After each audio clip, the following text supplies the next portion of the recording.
Na unapokuwa kiongozi wa kiroho katika nafsi, maana yake ni rahisi sana kucontrol moyo wa kiongozi au moyo wa waumini. Unapokuwa kiongozi wa kiroho duniani, maana yake una nafasi kubwa ya kuingiza agenda ya kuleta amani katika mioyo ya watu, kwa sababu ndivyo ilivyo. Watu wanakuamini kama baba uliyekuwa mwakilishi wa mambo yote, mwakilishi wa mambo ya kiroho na ya kimwili. Kwa sababu gani? Umepewa dhamana ya kuongoza roho za watu, sio kuongoza wanasiasa peke yake, sio kuongoza wabunge peke yake, sio kuongoza wenye mamlaka peke yake, sio kuongoza watu wa hali ya duni peke yake, ni kuongoza roho za jamii yote nzima. Ndiyo maana sisi kama viongozi wa dini tunapaswa kulaumiwa sana Tanzania itakapoenda kumwaga damu, kwa sababu tumeshindwa kutekeleza nafasi zetu tulizonazo, tulizopewa zamana. Tumeiacha njia yetu, tumeacha mamlaka yetu, tumeacha nafasi tuliyopewa na Bwana, tumeshindwa kuitumikia vyema. Ndiyo maana taifa letu linakwenda pabaya, lina hatari ya kwenda kumwaga damu, na tayari limeshaanza kugawanyika. Nani wa kulaumiwa? Ni sehemu kubwa si wanasiasa, bali ni viongozi wa dini waliogeuka na kuacha njia zao, kutumikia kwa namna gani ya kusimama kwenye nafasi zao. Wamejikuta wamekuwa ni sauti ya viongozi wa serikali, sauti ya mamlaka tu, ya wale wenye mamlaka tu. Ni kwa sababu ya kuhofu ya kupoteza nafasi zao, ya kupoteza madhehebu yao, kupoteza vyeo vyao, ya kuogopa kuwekwa ndani, ya kuogopa kuwekwa kwenye magereza. Sikiliza, hii ndio sababu kubwa Tanzania itakapokwenda kumwaga damu, siku watakaolaumiwa zaidi, damu zitakazomwagika, si wanasiasa tu watalaumiwa, bali viongozi wa dini watalaumiwa sana, kwa sababu wameshindwa kutumikia nafasi zao vizuri. Hawakukemea yale ambayo yalikuwa na watesa waumini wao, hawakukemea kama wakina baba ambao wamepewa dhamana, hawakusimama kwa nafasi zao kukemea na kupinga maovu wanayopitia wananchi wao, wanayopitia waumini wao. Wanani atalaumiwa? Watalaumiwa wa viongozi wa dini na kujumuisha na hao wanasiasa, kwa sababu kwa sehemu kubwa viongozi wa dini ndio wenye dhamana ya haya mambo. Wamepewa kuwa nafasi ya nani? Ya kuwa mababa wa kiroho duniani. Tumeitwa kuwa mababa wa mataifa kiroho, lakini baba amekuwa kimya wakati watoto wake wanalia. Watu wanakuja katika ibada zetu wakiwa wamechoka, wakiwa na vilio vya njaa, mateso, utekaji, hofu, lakini wanaondoka bila faraja, maana tumeunganishwa zaidi na wenye mamlaka kuliko walioumizwa. Sikiliza, washirika wamekuwa wakija katika ibada zetu, washirika wamekuja katika semina zetu, washirika wamekuja katika mikutano yetu wakiamini wanaenda katika baba wa kiroho. Tunaenda kumsikiliza baba yetu wa kiroho ambaye anaongoza masuala yote ya kiroho na ya kimwili. Kwa hiyo tunamtazama yeye, tunamsikiliza yeye, mwelekeo wetu, yeye ndio kiongozi. Wanawaamini viongozi wa dini, lakini matokeo yake tumeunganishwa zaidi na wenye mamlaka. Tumesahau jamii yetu, tumeshindwa kujihusisha nao. Hatuwajali hawa waumini, hatuwajali hawa watu wa hali ya chini.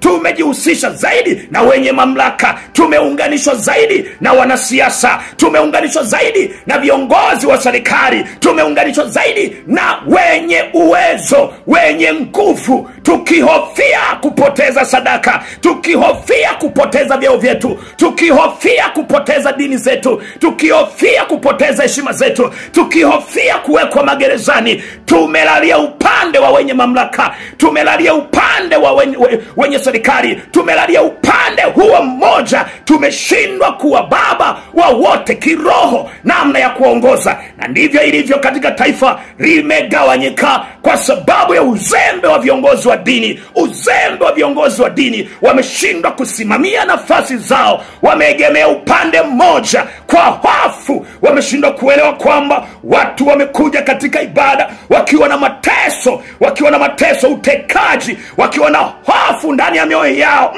Sikiliza, lakini wanaondoka bila faraja, maana tumeunganishwa zaidi na wenye mamlaka, wenye nafasi zao.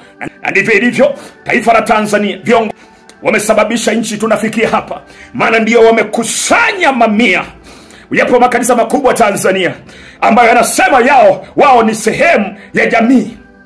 Ukiwa kama kiongozi wa dini, wewe kama mchungaji, wewe kama unajiita nabii, kwa nini umeshindwa kusimama na watu hao unaowaongoza? Wana shida zao. Ndio maana ninalia na watu, tubadilike. Watu wa Mungu tujihusishe. Lazima watu wa Mungu tujihusishe kujua shida za watu. Hawa waumini, hawa ndio wanatutegemea. Hawa ndio tunatakiwa kuwapa dira. Sisi ndio tuna nafasi ya kusema tunaelekea hapa. Sisi ndio tuna nafasi, sisi ndio warinzi wao wa kupiga kelele wanapopoteza direction, taifa linapopoteza mwelekeo. Sisi ndio tuna nafasi ya kulirejesha. Lakini tumeshindwa viongozi wa dini. Tunakula na wanyang'anyi, tunakula na watekaji, tunakula na watu ambao wanachinja, tunakula na watu ambao wanaua watu kwa sababu ya kujipendekeza. Tumesahau kondoo tunaowaongoza, wenye vilio, wenye mateso, wenye huzuni. Tena wao ndio wanatupa sadaka zetu, hao ndio wanatumilikisha magari, hao ndio wanatupatia vyeo, hao ndio wanatupa CV, hao ndio wanasomesha watoto wetu. Tumewasahau, hatuwajali. Na ndio sasa taifa linaelekea babaya, linaelekea kwenye mgawanyiko, linaelekea mahali ambapo ni hatari. Nani atanusuru taifa linapoelekea katika mkanganyiko kama si viongozi wa dini kurejea katika njia yao, kurejea katika nafasi zao? Maandiko yanasema sisi ni nuru ya ulimwengu. Sisi ndio tumekabidhiwa dunia, tumekabidhiwa Tanzania, tumekabidhiwa dunia kurejesha, kunyosha njia, kukemea mabonde mabaya. Sikiliza watu, viongozi wa dini, damu zitakapomwagika, ni nani atalaumiwa? Nani atahukumiwa siku hiyo? Damu zitakapolia Tanzania, damu zitakapomwagika Tanzania, zitamwagika kwa sababu viongozi wa dini wameacha nafasi zao, wameacha njia zao, wameacha mahali ambapo walikabidhiwa. Wasimame, wawe kioo, wawe ndio njia ya kweli. Nani ambaye atalaumiwa kama sio viongozi wa dini waliopewa nafasi? Wakisema viongozi waumini tukutane Jumatano, wanakutana nao, wanapandikiza wanachokitaka. Lakini kumbe wao wako na mahesabu mengine. Wana mahesabu ya kwenda tu Ikulu, wana mahesabu ya kwenda kwa viongozi tu wenye mamlaka, wana mahesabu ya kwenda kukaa kwenye vikao vya kifahari, wana mahesabu ya kujenga majumba. Hawana habari na jamii yao, hawajihusishi shida zao, hawajihusishi mateso yao, hawajihusishi vilio vyao.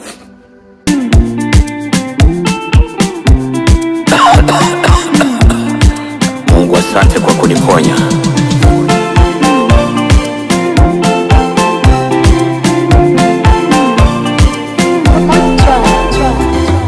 Nimeona mkono wako Masia,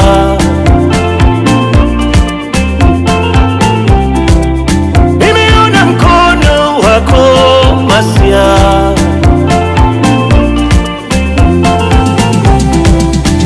Umenipigania, maadui waumia, umenipa uzima na shetani analia.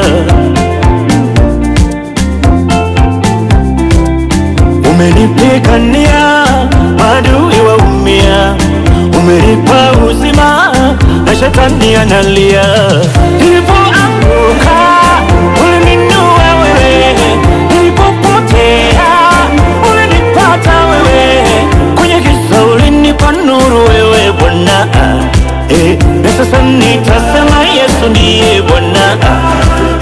Kwenye giza ulinipa nuru wewe Bwana. Na sasa ninasema Yesu ndiye Bwana. Nasema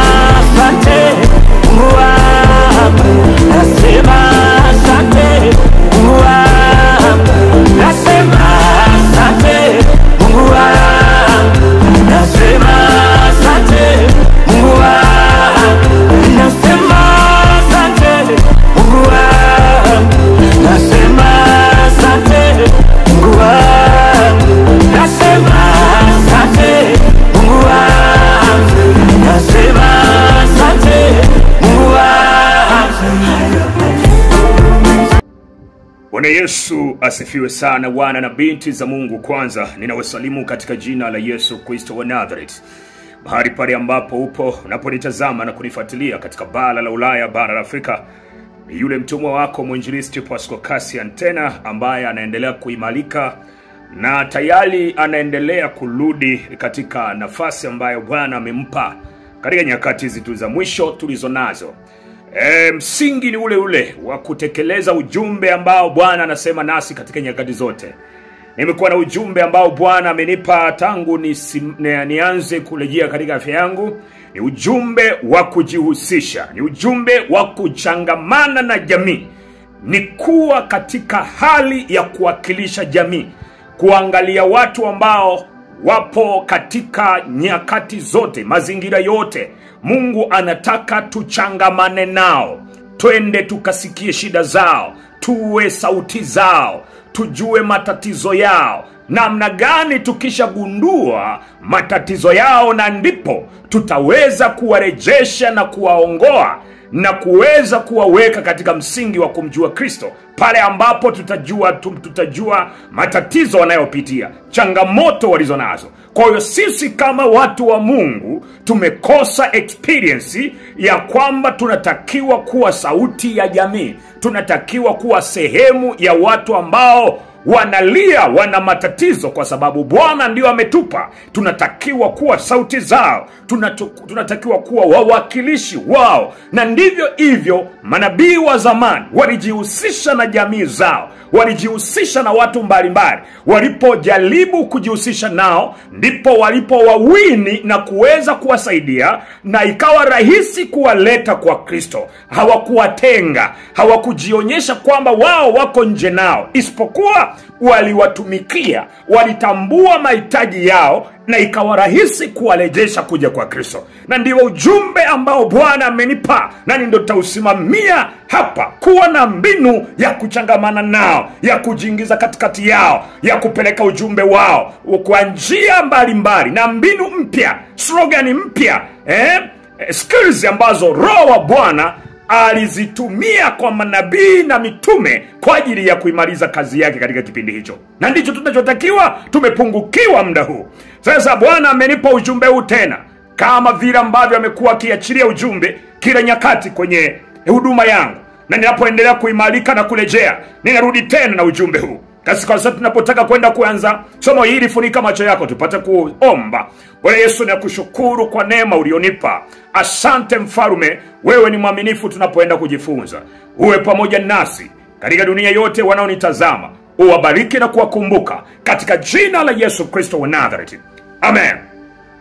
Mpenzi mtazamaji wangu, ninakushukuru wewe ambaye umeendelea kuungana pamoja nami. Unaweza ukatumia namba za simu hizo kwa ajili ya kuungana pamoja nami katika hii huduma, kwa namna utakavyowezeshwa, kwa afya ambayo umenipigania mpaka dakika hii, na sasa ninazidi kuimarika na rejea katika madhabahu hii. Sikiliza vizuri, katika somo letu la leo ni namna gani ambavyo Tanzania inaelekea mahali pabaya. Na nimezungumza sana ujumbe kabla ya mambo yanajatokea. Nimesema sana habari ya Tanzania na dunia kiujumla, mambo yanaenda kutokea katika unabii yaliyoorozeshwa yatatokea kila nchi. Lakini nilizungumza na taifa la Tanzania ningali bado sijapata maradhi, na ndiyo maana niliyazungumza hayo yote kwa kuwatahadharisha watu wa Tanzania.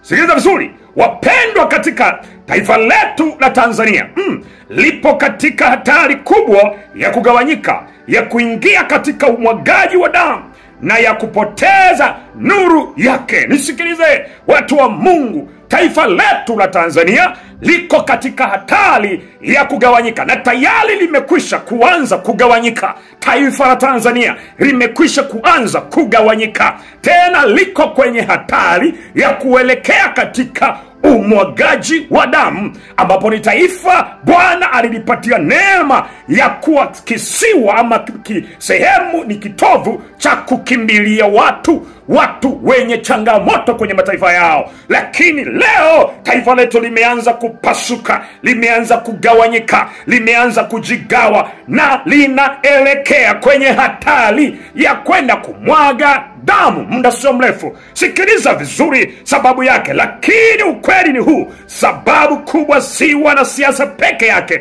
bali ni sisi viongozi wa dini tulioacha nafasi yetu ya kuwa sauti ya watu. Sikiliza, sababu ya kufika hapa katika taifa la Tanzania ni kwa sababu ya, si kwa sababu ya wanasiasa peke yake, bali inachangiwa sisi viongozi wa dini tuliopewa dhamana kubwa ya kuweza kukaa na maelfu na maelfu ya waumini kila wiki, kila Jumapili, kila Jumamosi, kila Ijumaa. Sisi viongozi wa dini tuliopewa dhamana ya hawa watu kuwaongoza tumeshindwa kutumia nafasi zetu. Kwa hiyo kuna mahala ambapo wanasiasa wamechangia, lakini kwa sehemu kubwa wanaotakiwa kubeba lawama hizi wameshindwa kusimamia nafasi zao katika taifa hili. Wamekuwa katika hali ya kuwa hawawezi kuzitumia nafasi zao.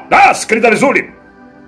Tumeitwa kuwa baba wa mataifa kiroho, lakini baba amekuwa kimya wakati watoto wake wanalia. Sisi kama viongozi wa dini tumeitwa kuwa baba wa mataifa, baba wa viongozi, baba wa mataifa, baba wa wanasiasa. Kwa namna gani ya kuenenda nao, ya kuwaonya, kuwaelekeza. Sisi kama viongozi wa dini, sisi kama viongozi wa dini wa waumini tumeitwa kuwa mababa wa mataifa kiroho, tunaotakiwa kuwasaidia. Na unapokuwa kiongozi wa kiroho katika nafsi, maana yake ni rahisi sana kucontrol moyo wa kiongozi au moyo wa waumini. Unapokuwa kiongozi wa kiroho duniani, maana yake una nafasi kubwa ya kuingiza agenda ya kuleta amani katika mioyo ya watu, kwa sababu ndivyo ilivyo. Watu wanakuamini kama baba uliyekuwa mwakilishi wa mambo yote, mwakilishi wa mambo ya kiroho na ya kimwili. Kwa sababu gani? Umepewa dhamana ya kuongoza roho za watu, sio kuongoza wanasiasa peke yake, sio kuongoza wabunge peke yake, sio kuongoza wenye mamlaka peke yake, sio kuongoza watu wa hali ya duni peke yake, ni kuongoza roho za jamii yote nzima. Ndiyo maana sisi kama viongozi wa dini tunapaswa kulaumiwa sana Tanzania itakapoenda kumwaga damu, kwa sababu tumeshindwa kutekeleza nafasi zetu tulizonazo, tulizopewa zamana. Tumeiacha njia yetu, tumeacha mamlaka yetu, tumeacha nafasi tuliyopewa na Bwana, tumeshindwa kuitumikia vyema. Ndiyo maana taifa letu linakwenda pabaya, lina hatari ya kwenda kumwaga damu, na tayari limeshaanza kugawanyika. Nani wa kulaumiwa? Ni sehemu kubwa si wanasiasa, bali ni viongozi wa dini waliogeuka na kuacha njia zao, kutumikia kwa namna gani ya kusimama kwenye nafasi zao. Wamejikuta wamekuwa ni sauti ya viongozi wa serikali, sauti ya mamlaka tu, ya wale wenye mamlaka tu. Ni kwa sababu ya kuhofu ya kupoteza nafasi zao, ya kupoteza madhehebu yao, kupoteza vyeo vyao,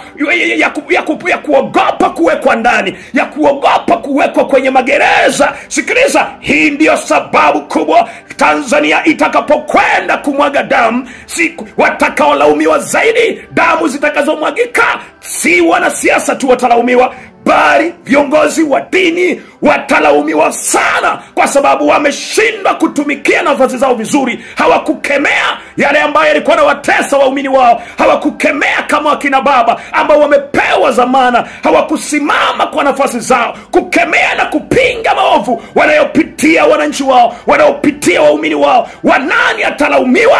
Watalaumiwa wa viongozi wa dini na kujumuisha na hao wanasiasa, kwa sababu kwa sehemu kubwa viongozi wa dini ndio wenye dhamana ya haya mambo. Wamepewa kuwa nafasi ya nani? Ya kuwa mababa wa kiroho duniani. Sikiliza vizuri mtu wa Mungu. Tumeitwa kuwa mababa wa mataifa kiroho, lakini baba amekuwa kimya wakati watoto wake wanalia. Watu wanakuja katika ibada zetu wakiwa wamechoka, wakiwa na vilio vya njaa, mateso, utekaji, hofu, lakini wanaondoka bila faraja, maana tumeunganishwa zaidi na wenye mamlaka kuliko walioumizwa. Sikiliza, washirika wamekuwa wakija katika ibada zetu, washirika wamekuja katika semina zetu, washirika wamekuja katika mikutano yetu wakiamini wanaenda katika baba wa kiroho. Tunaenda kumsikiliza baba yetu wa kiroho ambaye anaongoza masuala yote ya kiroho na ya kimwili. Kwa hiyo tunamtazama yeye, tunamsikiliza yeye, mwelekeo wetu, yeye ndio kiongozi. Wanawaamini viongozi wa dini, lakini matokeo yake tumeunganishwa zaidi na wenye mamlaka. Tumesahau jamii yetu, tumeshindwa kujihusisha nao. Hatuwajali hawa waumini, hatuwajali hawa watu wa hali ya chini.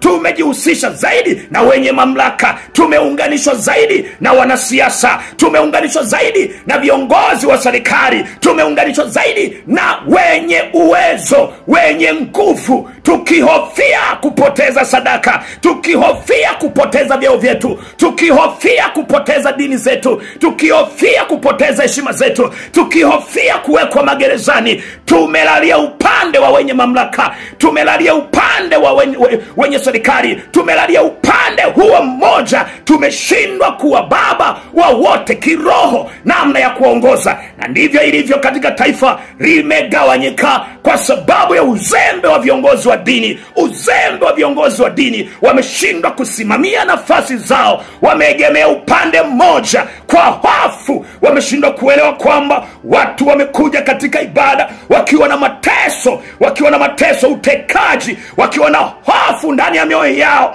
Sikiliza, lakini wanaondoka bila faraja, maana tumeunganishwa zaidi na wenye mamlaka, wenye nafasi zao. Na ndio tumekuwa hivyo, na ndivyo ilivyo taifa la Tanzania. Viongozi wa dini wamesababisha nchi tunafikia hapa, maana ndio wamekusanya mamia. Yapo makanisa makubwa Tanzania ambayo yanasema wao ni sehemu ya jamii. Ukiwa kama kiongozi wa dini, wewe kama mchungaji, wewe kama unajiita nabii, kwa nini umeshindwa kusimama na watu hao unaowaongoza? Wana shida zao. Ndio maana ninalia na watu tubadilike. Watu wa Mungu tujihusishe. Lazima watu wa Mungu tujihusishe kujua shida za watu. Hawa waumini, hawa ndio wanatutegemea, hawa ndio tunatakiwa kuwapa dira. Sisi ndio tuna nafasi ya kusema tunaelekea hapa. Sisi ndio tuna nafasi, sisi ndio warinzi wao wa kupiga kelele wanapopoteza direction, taifa inapopoteza mwelekeo. Sisi ndio tuna nafasi ya kulirejesha, lakini tumeshindwa viongozi wa dini. Tunakula na wanyang'anyi, tunakula na watekaji, tunakula na watu ambao wanachinja, tunakula na watu ambao wanaua watu kwa sababu ya kujipendekeza. Tumesahau kondoo tunaowaongoza, wenye vilio, wenye mateso, wenye huzuni. Tena wao ndio wanatupa sadaka zetu, hao ndio wanatumilikisha magari, hao ndio wanatupatia vyeo, hao ndio wanatupa CV, hao ndio wanasomesha watoto wetu. Tumewasahau, hatuwajali. Na ndio sasa taifa linaelekea babaya, linaelekea kwenye mgawanyiko, linaelekea mahali ambapo ni hatari. Nani atanusuru taifa linapoelekea katika mkanganyiko kama si viongozi wa dini kurejea katika njia yao, kurejea katika nafasi zao? Maandiko yanasema sisi ni nuru ya ulimwengu. Sisi ndio tumekabidhiwa dunia, tumekabidhiwa Tanzania, tumekabidhiwa dunia kurejesha, kunyosha njia, kukemea mabonde mabaya. Sikiliza watu, viongozi wa dini, damu zitakapomwagika, ni nani atalaumiwa? Nani atahukumiwa siku hiyo? Damu zitakapolia Tanzania, damu zitakapomwagika Tanzania, zitamwagika kwa sababu viongozi wa dini wameacha nafasi zao, wameacha njia zao, wameacha mahali ambapo walikabidhiwa wasimame, wawe kioo, wawe ndio njia ya kweli. Nani ambaye atalaumiwa kama sio viongozi wa dini waliopewa nafasi? Wakisema viongozi waumini tukutane Jumatano, wanakutana nao, wanapandikiza wanachokitaka, lakini kumbe wao wako na mahesabu mengine. wana mahesabu ya kwenda tu Ikulu, wana mahesabu ya kwenda kwa viongozi tu wenye mamlaka, wana mahesabu ya kwenda kukaa kwenye vikao vya kifahari, wana mahesabu ya kujenga majumba. Hawana habari na jamii yao, hawajihusishi shida zao, hawajihusishi mateso yao, hawajihusishi vilio vyao. Tujihusishe. Ndio maana nimekuja na ujumbe Bwana amenipa wa kujihusisha. Tunakosa baraka za Mungu ni kwa sababu hatujihusishi. Tumewakosa vijana kwa sababu tumeweka mipaka. Tumechagua njia zetu. Hatutaki kujiingiza humo ndani.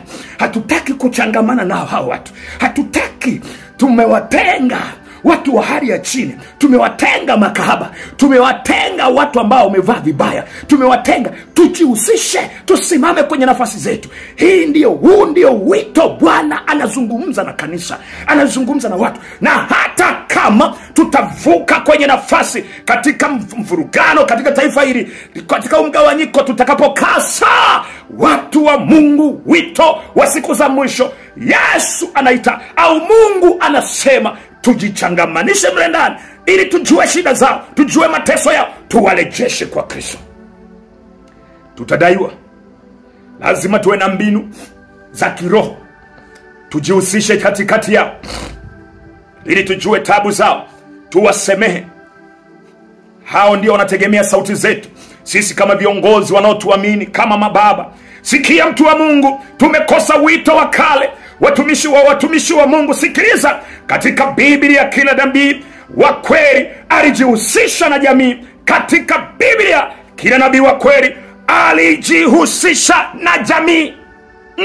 Sikiliza vizuri, ukisoma vizuri hapo, Musa alisimama kati ya Farao na wana wa Israeli, akasema, waacha watu wangu waende. Moja ya manabii wakubwa waliojihusisha katika jamii, walipotumwa na Bwana, walimwambia Farao. Alisimama na wana wa Israeli. Musa akasema, waache watu wa Mungu, watu wangu waende wakamtumikie Mungu wao. Waache. Musa alijihusisha na jamii. Sikiliza nabii huyo. Lakini pia nabii Elia aliongea na Ahabu hadharani kuhusu dhuluma ya nchi. Elia na yeye alijihusisha. Alisema kwa ajili ya nchi, alisema kwa ajili ya jamii, alisema kwa ajili ya waumini, alisema kwa ajili ya watu wa mataifa, alisema kwa ajili ya taifa. Elia aliongea na Ahabu hadharani kabisa. Nini? Kuhusu dhuluma ya nchi. Kumbe Elia alimwangalia Ahabu, akamuonya kuhusu dhuluma, tena akasema hadharani. Hawa ndiyo manabii ambao tunawasoma katika historia. Yuko wapi Elia wa leo? Yuko wapi nabii wa leo anayeweza kuthubutu kuonya dhuluma ya nchi inayoendelea, dhuluma ya taifa inayoendelea, dhuluma mahara? Nani Elia wa leo? Atapiga kelele kwa ajili ya taifa, atapiga kelele kwa ajili ya waumini, atapiga kelele kwa ajili ya wananchi. Nani Elia wa leo atakapoyaona maovu yanaendelea akapiga kelele? Bwana anasema, Elia wa leo atakayesimama kulia na Watanzania, atakayesimama kulia na wananchi, atakayesimama kuomboleza nao, atakayesimama kujipiga kifua nao, atakayesimama kujua vilio vyao, kujua hofu zao, kujua maumivu yao, kujua bila kujali lolote. Elia wa leo ni nani? Ni nani? Ni nani? Ni nani? Ni nani? Ni nani? Sikiliza, katika mwingine anaitwa Yohana Mbatizaji. Alimkemea Herode kwa matendo ya udhalimu. Herode mfalme ambaye ni rais kabisa kipindi hicho, alimkemea Yohana Mbatizaji huyu, akamfuata Herode akamkemea kwa matendo ya udhalimu ambayo aliyafanya. Akamkemea tena, alimkemea hadharani kabisa, ambaye ni Yohana Mbatizaji. Alipoona anafanya udhalimu katika taifa, Elia, kwa sababu alikuwa mwakilishi wa Mungu kwa jamii, alijihusisha na jamii. Twende tukajihusishe, tuwe sauti zao. Sisi ndio tuna dhamana zao, sisi ndio sauti zao, sisi ndio tumepewa hiyo dhamana. Tutapoteza taifa, tutapoteza watu. Watu hawataki kuingia makanisani mwetu. Watu hawataki kumkiri Kristo kwa sababu tumejitenga nao. Lakini tunataka fedha zao, lakini pia tunataka sadaka zao. Tunataka tujenge majumba, tunawaza kukaa kwenye majumba mazuri. Yuko wapi Yohana Mbatizaji wa leo aliyemkemea Herode? Sikiliza, Yesu mwenyewe alienda kwa maskini, wagonjwa na waliokandamizwa. Hakujificha ndani ya sinagogi. Alikwenda akajihusisha na jamii.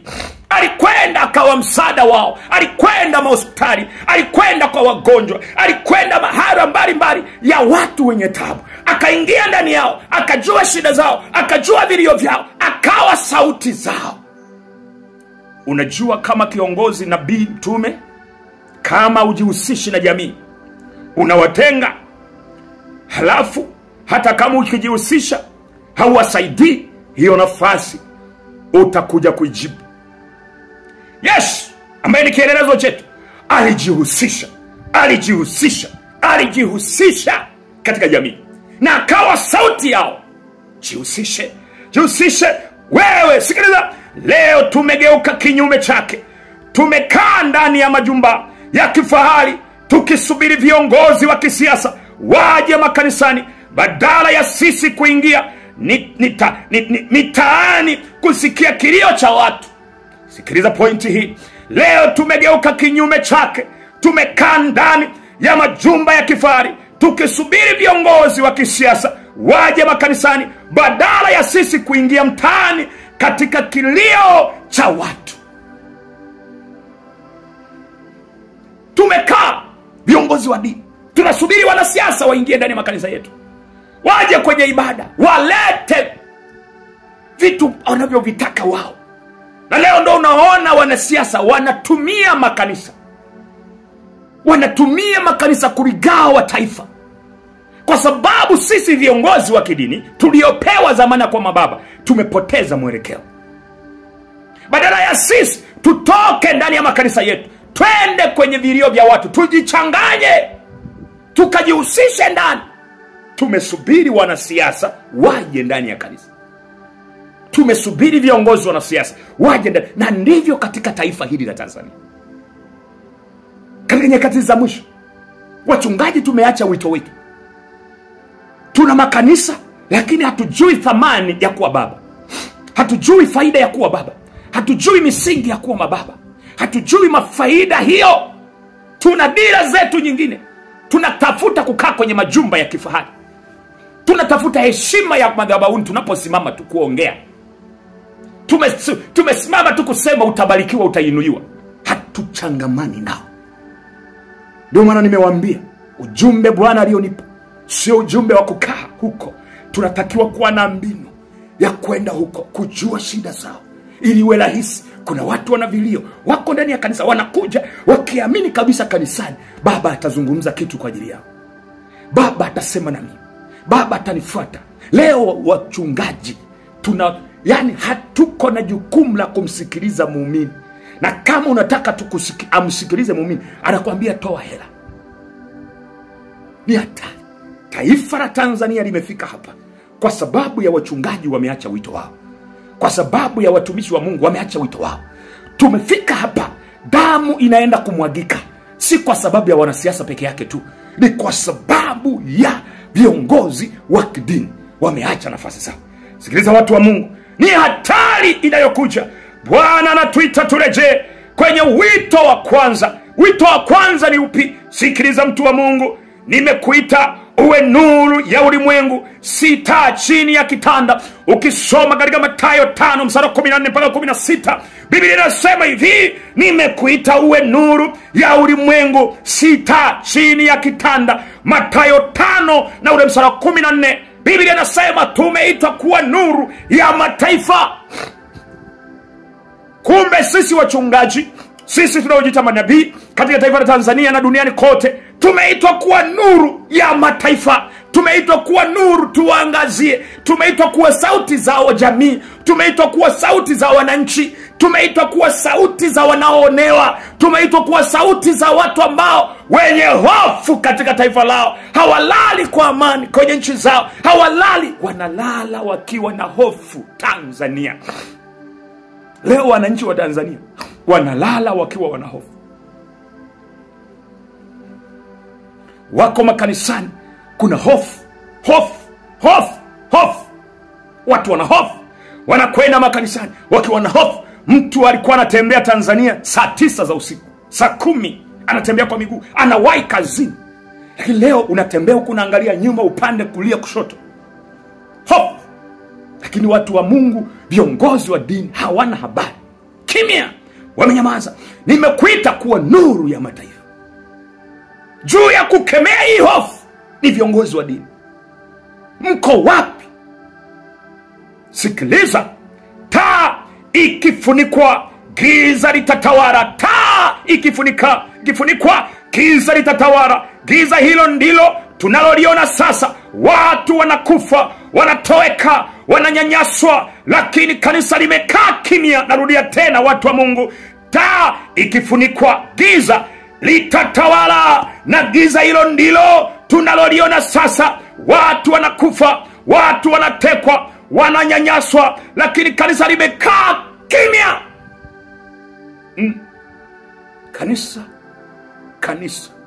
Kanisa la zamani halikukaa kimya. Leo kanisa la leo liko kimya linapoyaona machafuko, hatari kwa waumini wao, kwa wananchi wao, kwa watu wao, kwenye taifa lao. Kanisa limekaa kimya. Kanisa limekaa kimya, limeacha taifa kwenye mikono ya wanyang'anyi, mikono ya muovu shetani, mikono ya watesi. Nani atalaumiwa zaidi? Ni viongozi wa dini. Turejee katika njia. Bwana ananiita, ameniambia tujihusishe katika jamii. Huu ndio wito wa kulikomboa dunia na watu wake, kurejea kuwa marafiki wa watu, sio kuwatenga. Tusitangulize kanuni zetu tukashindwa kutumia maarifa ya Roho Mtakatifu ya kuwafanya watu wawe katika safari wakiwa na imani ya kwamba tuko na watu sahihi. Leo watu wenye haki hawako salama tena. Watu wa kweli hawako salama tena. Ni kwa sababu ya uzembe wa viongozi waliojaza watu makanisani mwao. Viongozi wa dini hawajui nafasi zao, ila wamejaza tu watu kwa sababu ya sadaka, kwa sababu ya kwenda Ikulu, mahara popote pale. Nani atalaumiwa? Taifa litakapomwaga damu, taifa litakapopasuka, nani atalaumiwa? Ni wewe. Rejea, kaa kwenye nafasi yako kabla mambo hayajakwenda. Jua cha kufanya kabla mambo hayajaribika. Bwana anatuita tena, tusimame kwa ujasiri, lakini kwa upendo. Tusimame kwa watu bila kuharibu imani zetu. Tusimame kwa haki bila kuchochea ghasia. Na tunaposimama kwa ajili ya kutetea jamii, tusichochee ghasia. Lafuzi zetu na maneno yetu yasichochee ghasia katika nchi. Bwana anatuita tusimame tena, tusimame kwa ujasiri, lakini kwa upendo. Tusimame wakati watu bila kuharibu imani zetu. Ndio, tusimame kwa haki bila kuchochea ghasia. Kwa nini taifa linaelekea kuangamia? Kwa nini taifa linaelekea kuangamia? Kwa nini taifa linaelekea kuangamia? Ni kwa sababu viongozi wa kiroho wameacha jukumu la kiroho na kijamii. Kwa sababu hiyo taifa linaelekea kuangamia. Hii ndio sababu taifa linaelekea kuangamia. Ni kwa sababu viongozi wa kiroho wameacha jukumu la kiroho na kijamii. Kumbe ukiwa kiongozi wa kiroho lazima ujihusishe na jamii. Lazima ujihusishe na jamii yako. Jihusishe na waumini wako. Usisubiri mpaka wakutafute. Nenda katikati yao. Yesu alienda katikati yao. Wewe jichanganye. Nenda kawasikilize. Wanasema nini? Wana shida gani? Sikiliza mtu wa Mungu, mahala ulipo. Hawasemi tena ukweli kwa mamlaka. Wameogopa kutiwa gerezani zaidi kuliko kuogopa damu isiyo na hatia kumwagika. wameacha kutembelea jamii, hawajui mateso ya watu wao. Sikiliza, ninarudia tena, hawaogopi kutiwa wameogopa watumishi wa Mungu hao, wameogopa kutiwa magerezani zaidi kuliko kuogopa damu isiyokuwa na hatia kumwagika. Wameacha kutembelea jamii, hawajui mateso ya watu wao. Lakini maandiko yanasema mchungaji mwema hutoa uhai wake kwa ajili ya kondoo, Yohana 10:11. Lakini wachungaji wengi leo wametoa kondoo kwa ajili ya nafsi zao. Hii unaiona? Mchungaji mwema hutoa uhai wake kwa ajili ya kondoo, Yohana 10:11. Lakini wachungaji wengi leo wametoa kondoo kwa ajili ya nafasi zao. Kondoo wamewatoa, wameacha wameuawa, wameachwa wametekwa, wameachwa wameteswa. Wao wako tayari kwa ajili ya nafsi zao, wako tayari kwa ajili ya familia zao, wako tayari kwa ajili ya magari ya kifahari, wako tayari kuliachilia taifa liende pabaya, kuachilia viongozi wa kisiasa waharibu amani, lakini wao wapate utajiri, wapate wanachokitaka. Wameacha nafasi zao. Naongea na viongozi wa dini. Sikiliza vizuri. Wito kwa viongozi wote wa dini. Nisikilize vizuri. Sikiliza. Bwana anatuambia leo, wito unisikilize. Rudi kwenye uwanja wa huduma. Turudi kwenye uwanja wa huduma, sio jukwaa la heshima. Tembea mitaani, sikia kilio cha watoto, omba nao.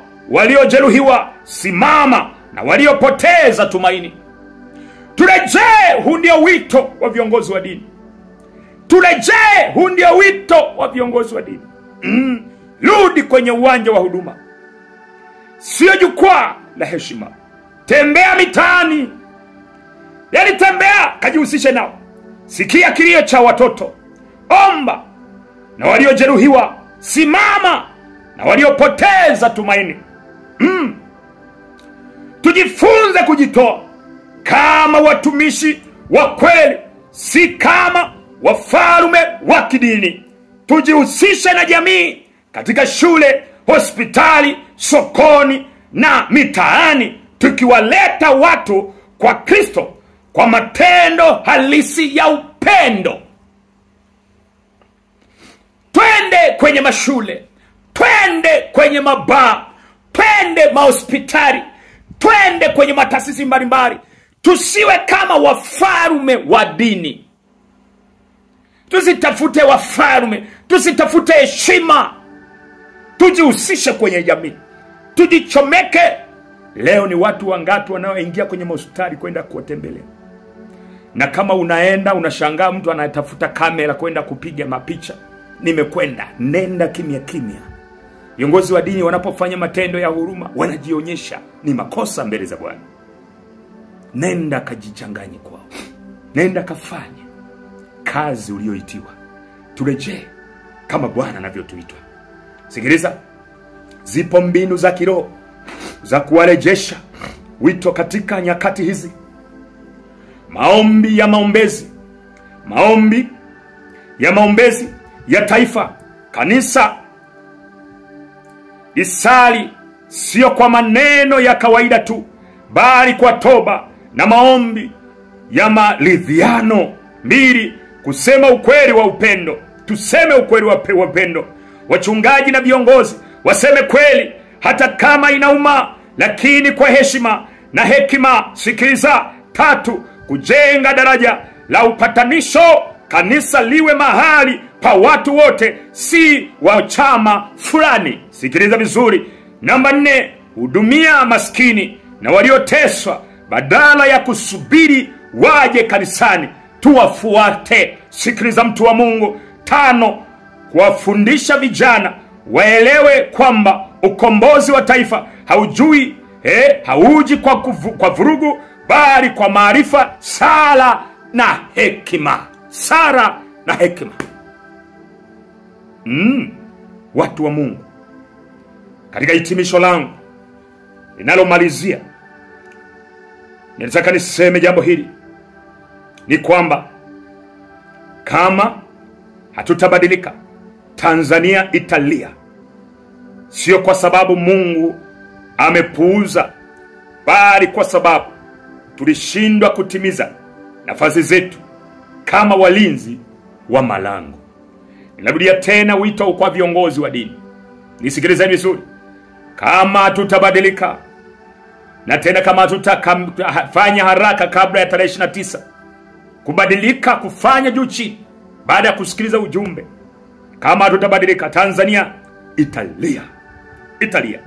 Sio kwa sababu Mungu ametupuuza, bali kwa sababu tulishindwa kutimiza nafasi yetu kama walinzi wa malango. Nimewaambia katika masomo yangu yaliyopita, sisi ni walinzi wa malango. Hatakiwa tuwe na akili na kuyasoma majira ya kujihusisha. Nisikilize watu wa Mungu. Lakini bado kuna tumaini kama viongozi wa imani wataamka kuomba na kusema ukweli wa Mungu. Atulehemu malango ya wataifa, mlango wa taifa. Mlango wa taifa letu utakuwa sawa sawa. Ninarudia tena, watu wa Mungu, watu wangu walioko kwa jina langu wakinyenyekea na kuomba na kuacha njia zao mbaya, ndipo nitawasikia kutoka mbinguni, nitaponya nchi yao. Katika kitabu cha Maombolezo au Mambo ya Nyakati 7:14. Turudi katika njia ambazo Kristo ametuapisha. Ametupa nafasi ya kusimama na jamii. Tutetee, tusimame pasipo kuogopa. Damu itaenda kumwagika Tanzania. Taifa linagawanyika. We mchungaji utakuwa wapi? Waumini wako watakuwa wapi? Watoto wako watakuwa wapi? Nasema na viongozi wa makanisa makubwa. Watu wa Mungu, mko wapi? Mko wapi? Mko wapi? Ujumbe huu ninautuma kwa watumishi wa Mungu kadha wa kadha. Ninautuma ujumbe huu kadha wa kadha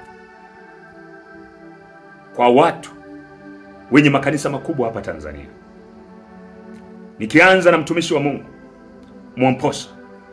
Hili ni swala la taifa, na Bwana amekupa zamana ya kukusanya maelfu ya watu. Muda huu taifa linakuhitaji. Tumia nafasi uliyopewa, Mwamposa. Bwana anataka useme kwa niaba yake, kwa ajili ya taifa. Lakini pia rafiki yangu pale Suguye, Bwana amekupa nafasi ya watu. Bwana muda huu katika taifa hili, kabla halijapasuka kuelekea kwenye mgawanyiko, unaweza kusema jambo juu ya kuleta ukaribu, damu isimwagike. Mnayo nafasi ya kwenda huko Ikulu. Mnayo nafasi ya kukana viongozi wa dini, ya wanasiasa. Mnayo nafasi katika taifa hili. Je, mmesimama kwa nafasi gani? Rafiki yangu Yorevi, wengi unadhani kwamba nina hila na watumishi hao. Hapana. Azidi kuwasi na kuwaomba. Nafasi mliopewa katika jamii Tanzania, itumieni vizuri.